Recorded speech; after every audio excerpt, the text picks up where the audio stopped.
പരിഷ്കരിച്ച നിയമാവലിക്ക് നൽകിയ ശ്ലൈഹിക ആശീർവാദത്തിൽ ഇപ്രകാരം ആശംസിച്ചു: കുരിശിന്റെ ഇടുങ്ങിയ വഴിയുടെ സഞ്ചരിച്ച് ദൈവജനം യുഗങ്ങളുടെ നാഥനും വിധാതാവുമായ യേശുക്രിസ്തുവിന്റെ രാജ്യം ലോകമെങ്ങും പാറട്ടെ.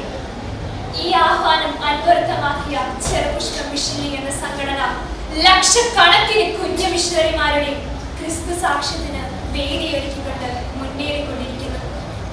യോനായുടെ പുത്രനായ ശിമ്യോനെ തന്റെ സഭ പടുത്തുയർത്താനുള്ള പാറയായി പത്രോസിനെ യേശു തിരഞ്ഞെടുത്തു. നികുതി പിരിക്കുന്നവനായ ലേവി സുവിശേഷകനും ശിഷ്യനുമായ മത്തായിയെ കണ്ടെത്തി. നസ്രത്തിലെ പെൺകുട്ടി ദൈവമാതാവിനെയും. നിങ്ങൾ ലോകമെങ്ങും പോയി എല്ലാ സൃഷ്ടികളോടും സുവിശേഷം പ്രസംഗിക്കുവിൻ. 700 കോടി ജനങ്ങൾ തിങ്ങിപ്പാർക്കുന്ന ഈ ഭൂമിയിൽ നിന്ന് ദൈവം തനിക്കായി ഒരു പറ്റ മനുഷ്യരെ വലിയ ലക്ഷ്യത്തോടെ തിരഞ്ഞെടുക്കുക പതിവാണെന്ന് വിശുദ്ധ ഗ്രന്ഥം നമ്മെ സാക്ഷ്യപ്പെടുത്തുന്നു. ഓരോ ദൈവവിളി പിതാവായ ദൈവത്തിന്റെ സ്നേഹപൂർവകമായ ക്ഷണമാണെന്ന് നാം തിരിച്ചറിയണം. ദൈവവിളിക്കായി തങ്ങളുടെ മക്കളെ ഒരുക്കുന്നതിൽ ഉത്സുകരായിരുന്നു നമ്മുടെ പൂർവികർ.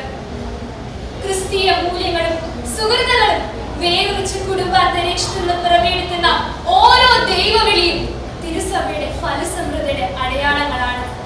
മനുഷ്യരോധനങ്ങളും സങ്കടങ്ങളും ദൈവമക്കളിൽ അധികമായി മുഴങ്ങുന്ന ഈ കാലഘട്ടത്തിൽ പണ്ടെന്നതിനേക്കാൾ വൈദികരെയും സന്യസ്തരെയും സമർപ്പിതരെയും ആവശ്യമല്ലേ കൂട്ടുകാരെ?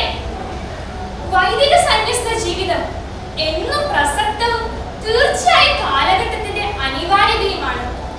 എന്നാൽ സമീപ കാലഘട്ടത്തിലെ ദൈവവിളികൾ പ്രലോഭനങ്ങളും പ്രതിസന്ധികളും വെല്ലുവിളികളും ഒട്ടേറെ നേരിട്ടുകൊണ്ടിരിക്കുകയാണ്. കുടുംബങ്ങളിൽ നിന്നും ഉപഭോഗ സംസ്കാരത്തിന്റെ കെണികളിൽ അകപ്പെട്ടിരിക്കുന്നു. സുഖലോലുപതയും ലൈംഗികതയെ കുറിച്ചുള്ള വികലമായ ധാരണകൾ, നവമാധ്യമങ്ങളുടെ കടന്നുകയറ്റം, പണാസക്തി തുടങ്ങിയവ നമ്മുടെ കുടുംബാന്തരീക്ഷത്തെ മലീമസവും ശിഥിലവുമാക്കിക്കൊണ്ടിരിക്കുന്നു.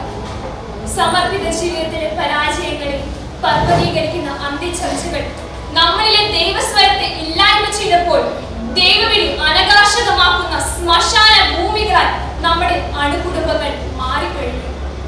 ഗെയിമിനും കാർട്ടൂണുകൾക്കും ഒക്കെ അടപ്പെട്ട് ചിറക് കരഞ്ഞു വീഴുന്ന ഈ പാച്ചകളാൽ ഇന്നത്തെ തലമുറ മാറുന്നു.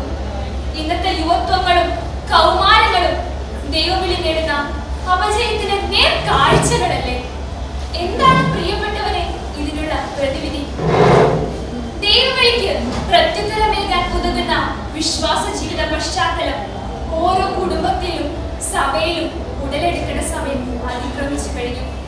മുടങ്ങാത്ത സന്ധ്യപ്രാർത്ഥനകളോടും കൂദാശകളോടും സഭയോടുള്ള ആഭിമുഖ്യ സ്വഭാവ രൂപവൽക്കരണം ഇവയിൽ ശ്രദ്ധ പുലർത്തുമ്പോൾ നമ്മുടെ കേരളസഭയിൽ പുനർജനിക്കും മറ്റൊരു അൽഫോൻസാമയും ചാവറേച്ചനും സിസ്റ്റർ റാണിമരിയും മദർ തെരേസയും ഒക്കെ.